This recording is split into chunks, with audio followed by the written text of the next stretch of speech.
Okay, we'll open the public hearing on the proposed resolution of necessity covering the Sac Beach infrastructure project. Mr. Mayor, on that public hearing, Jim Van Dyke on behalf of the Peterson Children Trust and Roger Peterson.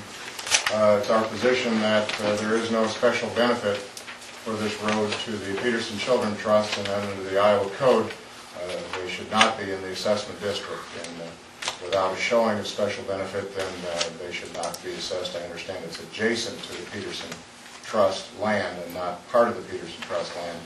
I've yet to see the formula that was used to calculate their assessment, but whatever it is, it should be zero because it's farmland. They intend to keep farming, and therefore they have no special benefit. And unless and until there's such a showing, we strenuously object to any assessment to the Peterson Children Trust.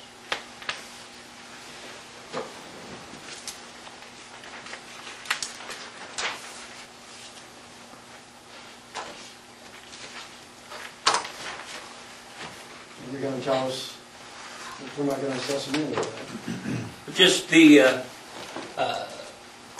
Just all the special assessment documents have been prepared. They're in the council's packet. They again start on page 5. And you work your way back to the schedule. That was on page 12. They're all prepared by Snyder and Associates. With the idea that the benefited properties are the adjacent properties. It's Boulders and the Peterson Trust, and those are the two properties that were included in the special assessment district and proposed for the assessment.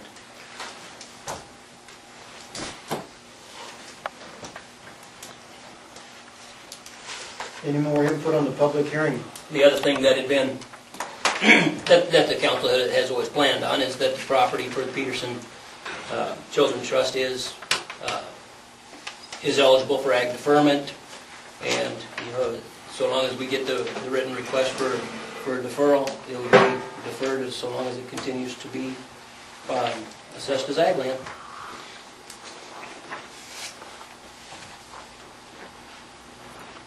The deferral is supposed to be written and to me within 10 days of the hearing.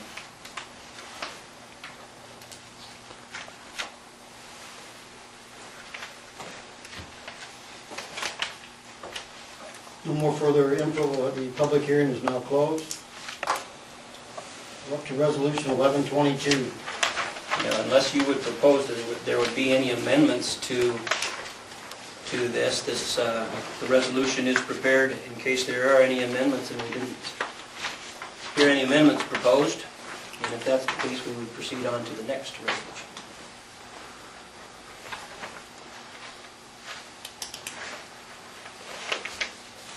We have a motion on 1122. No, there would be no motion. No motion. Go to 1123. We go to resolution of necessity 23.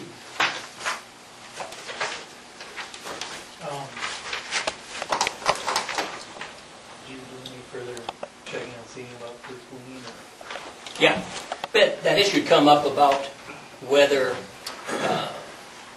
within this petition and waiver, our attorney had originally asked for the signatures of lien holders on that, feeling that a petition and waiver would compromise our status as first lien holder on the special assessment.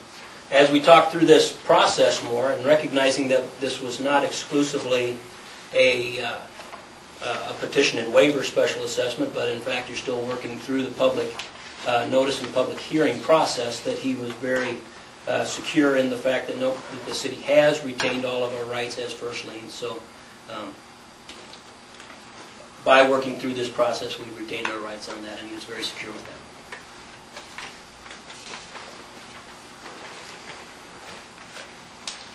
Ben, I think the only thing we might suggest is getting Bob Johnston to send some kind of writing. Excuse me, I do have that. It's an email. Okay. Well, I guess I'd just like to go on record that, with the whole RISE grant thing, that we didn't get anything from them with that if they sold a lot and it's something that isn't covered under that RISE grant, the DOT asked for the money back, they're not liable. We could be the ones paying for that, and kind of the rigmarole we'd have to go through to get first clean if they would ever sell. I mean, I guess we already promised them we'd build them the road, and this is the only way to do it. I mean, if I don't vote yes on this, you know, because it needs a 4/5 majority, we're gonna figure out another way to pay it, basically. Yeah, that's a true statement. And the other side of it, Ben, is that we're now into it for about $25,000. Tonight we approved another engineering bill, so we're up to $23,000 on engineering and a couple thousand on legal fees so far. So we're already waist deep into it, I guess.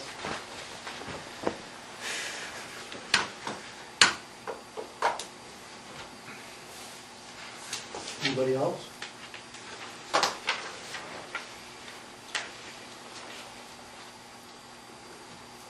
Resolution 1123, is there a motion?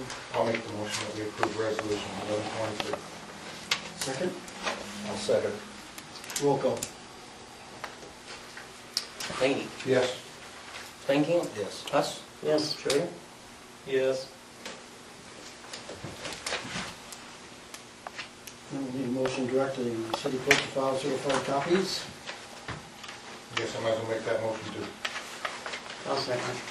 Roll call. Laney, Yes. Huss, Yes. Stankin, Yes. Schrader. Yes. And resolution 1124. It's just the next procedural step as far as directing the engineer to formally prepare the detailed plan specs, the notice of hearing, and the notice to bidders in the form of contract, with the anticipation that this would go out to bid in January. There's a review period with the DOT since it's through that RISE grant. There's a 30-day review period on that. Plans are ready to go in basically anytime here within the next few days. The plans are ready to go to the DOT, so it will be ready to try to let bids on that in January.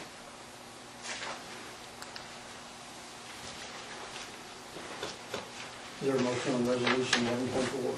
I'll make that motion. Second? I'll second. Roll call. Stankin. Yes. Huss? Yes. Laney? Yes. Schrader? Yes.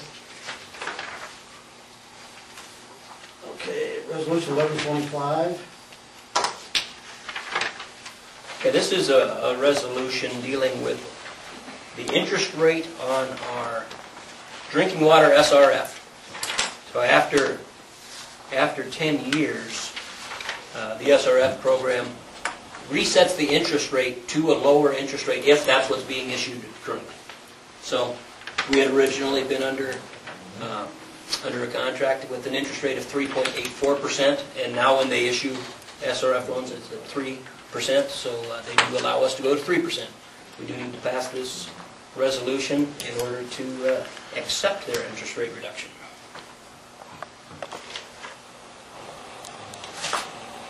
Make the motion. I'll second.